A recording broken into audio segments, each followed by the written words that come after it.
Welcome back to The Truth with Trinity, and I am your host, Trinity, once again. And if this is your first time tuning into the podcast, I send a warm welcome out to you. I wanted to jump right into the topic of discussion, which is the slickness of systemic racism. So I'll repeat it again, the slickness of systemic racism. Okay, so I want to start off with just a little something. I'm not sure if you're familiar with the movie Gone with the Wind. So that's kind of like a complete opposite of Roots with, Alex Haley.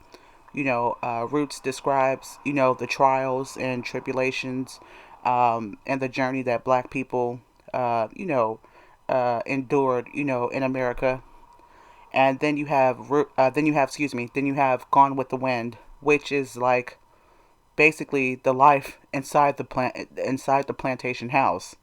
Okay, so that's primarily with white people, and it pretty much, to wrap it up in a nutshell, it talks about the wonderful life from their perception of enslaving black people. Okay, not having to work, the abundance of wealth off the backs of blacks, and how it ended. So that's where the term to me, Gone with the Wind, came from, because they had a war, the Civil War, and supposedly uh, the freeing of black people, which was the end of their luxurious lifestyle, which includes oppressing black people to live, fabulously and not have to work.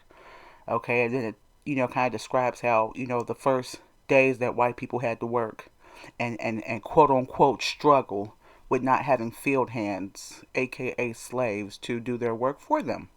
Okay, and I mentioned this movie because there was a part where Scarlett O'Hara, so Scarlett O'Hara is the rich Irish descended, slave plantation owner's daughter. And this is when the war broke out, and so she asks one of the males in the movie, one of the men, she says, well, what happens to our world? Our world of having darkies work for us. We'll have to work now. Well, everything will change for us in our civilization. And this man says something that really stuck out to me. He said, "Oh, Brer Rabbit, he always finds a way." And I thought that was deep. So that was his response to the character Scarlett asking, "Hey, how will we survive? Now we have to work. Things have ended, with darkies, aka black slaves, working for us and us living this luxurious lifestyle, not having to work." And I think that was highlighted in my head because I think that's where systemic racism roots from. And what I took from that comment was, we'll find a way to keep them at the bottom and for us to maintain our white supremacy. When he said, "Oh, Brer Rabbit, he always finds a way." Finds a way to what?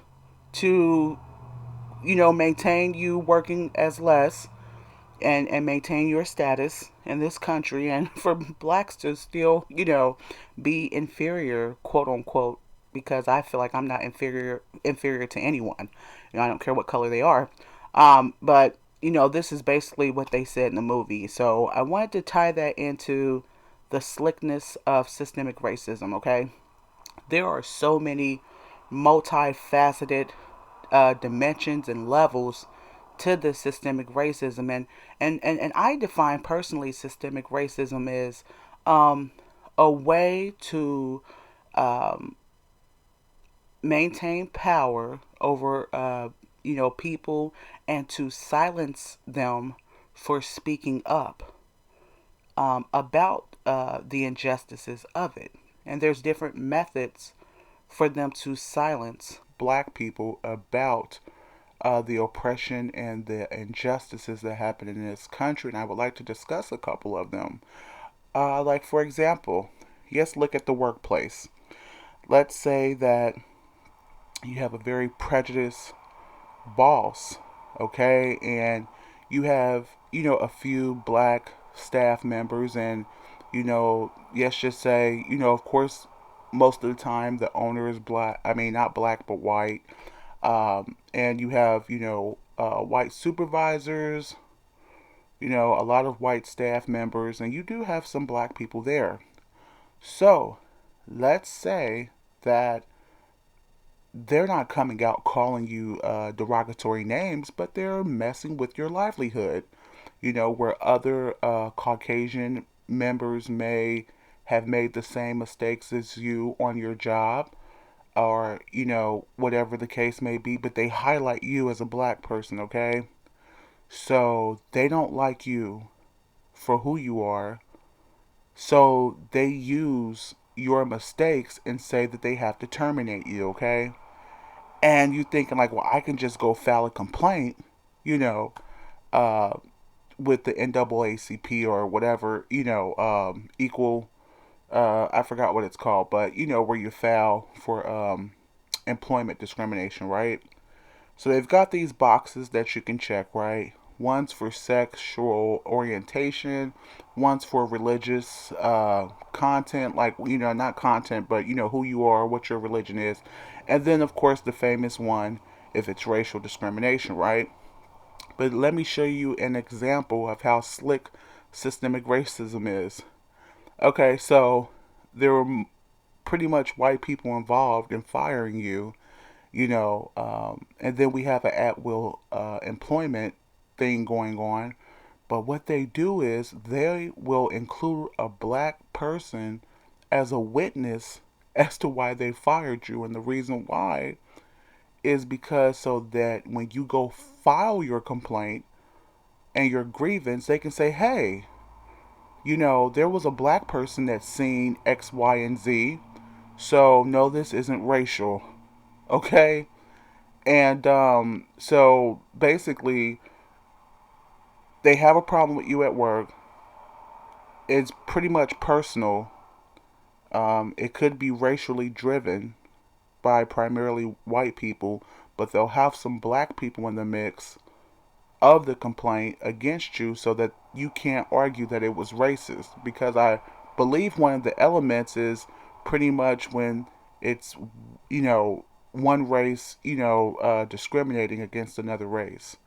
But if they mix a couple of black people in there, okay, you can't argue that because they can say, hey, it's not racist because we have a couple of black people that saw what you did you know, or whatever too. So that's one example of how they slickly do systemic racism. Okay. Another thing they do is, let's just say, this could be in a school system, workplace, anywhere where, you know, um, lawsuits can be filed for injustice. Okay, so yes, let's just say that there are injustices going on in a school system or something like that. Because this is another form right here of systemic racism. Let's just say that there are black people that do see the injustices that are going on and they do want to help or they do want to speak up on your behalf. The slickness of systemic racism goes so deep as they'll threaten the person that wants to witness for you's job. And so that's a form of silencing them from even helping you with your case, if there is any, or any type of grievance, because, on a personal level, who wants to get their money cut short? People have families, people have rent, mortgages, car notes, etc., aka livelihood at stake. So the slickness of systemic racism, they'll put, a black person's livelihood in jeopardy if they want to speak out um, as a witness to situations that may be happening in school systems and workplaces. Okay, so that's one of the ways That's another way that they silence, black people in systemic, and their systemic racism, and a lot of them will say that it does not exist. And You have to understand that's a form of gaslighting. When you talk about gaslighting, gaslighting is a form of crazy making. It's to basically say that someone doesn't see what is obviously in front of them, playing mind games, telling someone that what they see or hear is just a figment of their imagination. And I believe that they do this because, um, number one, they're not sorry for their behavior. Okay, the ones that do practice this type of behavior, they're not sorry for it, and they say it doesn't exist because they don't want to discuss it. They know very well it exists. They put it into place and they profit off of it, and it's a form of it's a tool for their survival of supremacy in this country. So of course they're going to say it doesn't exist because they don't want to talk about it. With you. B, they're not sorry about it. So there's nothing to really talk about amongst both parties about systemic racism. So um, I just wanted to put this out here to make you aware. And there are of course other forms of systemic racism that we have going on, like even with the judicial systems and um, I mean, that's another form of systemic racism, but I'll get into that on another podcast episode with the judicial system. But I'm going to pretty much wrap up this segment. Let me know what you think. If you have any comments or suggestions, don't hesitate to inbox me at thetruthwithtrinity@gmail.com. You can also listen to the podcast on YouTube. It's under my same name. It's been a pleasure speaking with you all. Peace and blessings.